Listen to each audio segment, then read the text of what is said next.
একটা লোকে যদি 60টা বিয়ে করে যে পরিস্থিতিটা শিকার হইতে হয়, আম গাছের একটা গাছে যখন 60টা আপনার কলম লাগাইবেন ওই ধরনের একটু সমস্যাটা থাকবে, কিন্তু ফুল আপনার একটা জাতে যে দারুণ ফলন খাইতে পারবেন ওরকম ফল হবে না। কলম এক জাতেরই করা ভালো, এটা ভুল ধারণা। ধরেন 60টা আমি একটা গাছে 5টা করতে পারি বিদায় 5টা করলাম, কিন্তু এটা ভুল ধারণা। এটা ভালো ফলন সকিয়ে করে, যেমন কাঁঠাল গাছে কাঁঠাল লাগাইতে হয়, আম গাছে আম দিতে হয়, যেমন ধরেন জাম্বুরা গাছে জাম্বুরা দিতে ভালো, লেবু গাছেও জাম্বুরা দিতে পারে, কিন্তু হবে না, ভালো হবে না। কলম মনে করেন প্রকৃতভাবে 6 প্রকার হয়, এখানের ভিতরে 3 প্রকারের কলম বেশি গুরুত্বপূর্ণ। যেমন ধরেন গ্রাফটেড জোর কলম যেটা বলে, একটা গুটি কলম, আর একটা আছে চোখ কলম। এই 3 রকম কলমটা বেশি হয়। চোখ কলমটা হয় যেমন ধরেন গোলাপি হয়, রামবুটান হয়, এই ধরনের গাছগুলো চোখ কলম হয়। আম গাছগুলো হয় গ্রাফটেড জোর কলম বলে আর কি, যেটা জোর একটা লোক একটা লাগায়, এটা হলো জোর কলম। আর গুটি কলমের মধ্যে অনেক কলম আছে। গুটি কলম আপনি কাটি নিয়ে আপনি গোড়াটা পরিষ্কার করিয়ে লাগাই দিলে হবে। আবার বড় গাছ আছে ফলন্ত গাছ, আপনি ফলন্ত গাছে কলম করতে চাচ্ছেন, গুটি কলম করতে চাচ্ছেন, প্রত্যেকটা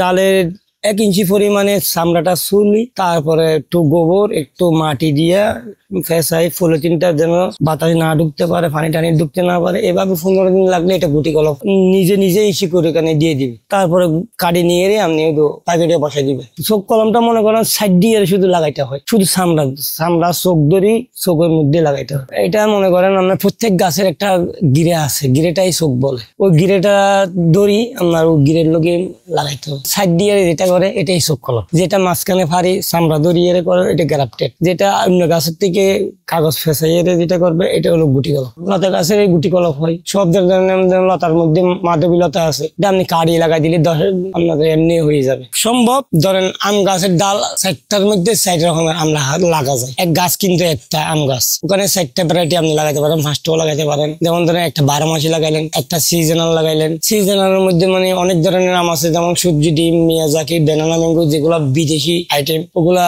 5-6 জাত এক গাছে লাগাবে। একটা গাছে যেভাবে ফলন দেয় ওভাবে ফলন উঠতে হবে। ধরেন এখানে 60 জাত আছে, 60 জাতের মধ্যে এক ডালা আসলো আর 3 ডালে আগ্রা ফরা হইবে, 60টা ডাল এক লগে থাকবে না। সিজনাল গুলা সিজনের মধ্যে আসে, ওই ডালটা এমনি বাড়তে থাকে। আবার সিজনালটা শেষে গেলে 12 মাসিটা আসে। যেমন ধরেন এটা আমার এটা কাটিমোনাম, এটা 12 মাসি একটা থাইল্যান্ডি কাটিমোনাম। এটা মনে করেন বীজের সারা, আমার এই পঞ্জগুলো এটা বীজের সারা, এটা বীজ থেকে আটি থেকে করানো। তা আমি ধরেন এখন 12 মাসি জাতটা লাগাবো কাটিমো। এটা আমার একটা মানে মাদ্দা গাছ আছে কাটিমনে, ও কাটিমনের মাদ্দা গাছ থেকে আমি এই সাইলেন্টটা নিলাম, এই সাইলেন্টটা নিলাম মাদ্দা গাছ থেকে। এটা নিয়ে আমি এটার মধ্যে বসাবো আর কি। এটা আপনার দুনো সাইড থেকে পরিষ্কার করতে হবে, এই 2 সাইড এমনি করে একবারে নরম ভাবে কাটি নিতে হবে। এই 2 সাইড কিন্তু আমার থাকবে, এই সাইড থাকবে, এই সাইড থাকবে না, এই সাইড থাকবে না। তাহলে আমি আর একটা গাছ এটার মাঝামাঝি এভাবে ফাড়ি এটার লগে এটা মিলে দেবো। ধরেন এটাই আমার বীজের গাছ, আমি এখানে আর একটা গাছ থেকে ছাইলে নাই না আমি কলপ করব। এই ধরেন আমি মাঝখানে ফাড়া দিলাম, এভাবে বসাইলাম। আমার কস্টিম পেপার আছে, কলপ পেপার, কপার পেপার, গুড় এখান থেকে দৌড়ে এই পঞ্জু ফেসাই নিয়ে এই পঞ্জু রাখি দিতে হবে। যে সময় পানির দরকার এই তোমার পানি দেবো। পানি দিতে দেখবেন এখানে যে আমি পলিথিন ফেসাইছি, পলিথিনের সাইড দিয়ে ডাল বাইর হয়ে যাবে। ডাল বাইর হওয়ার পরে আমি আস্তে করে কলপ পেপারটা কাটি দেবো, কাটি দিয়ে ওটা লেগে এটা করে ফিটিং হয়ে গেছে, আমার গাছটা হয়ে গেছে। আমি এই বকলাটা উড়ে ফেলাম, চামড়াটা এই মধ্যস্থরের জায়গার মধ্যে আমি গোবর আর মাটি বাঁধা দেবো। এটা পরিষ্কার করছি তো, এটাই গুটি কলম। এখানে আমি গোবর আর মাটি পলিথিন দিয়ে একটা 2টা ফেস দিয়ে ভালো করে শক্ত করে বাঁধে দিব। 15 দিন পরে আমার এই অংশ থেকে এই শিকড়টা দেবে। এই অংশ থেকে যখন শিকড়টা দেবে মাটির লগে, ওই মাটি থেকে উনি এই গাছটায় খাদ্য শোষণ করবে, আর এটার প্রয়োজন হবে না শিকড় যখন দিবে। তবে তারপরে আপনি এখান থেকে ধরে কাটি দিয়ে ফেলবেন।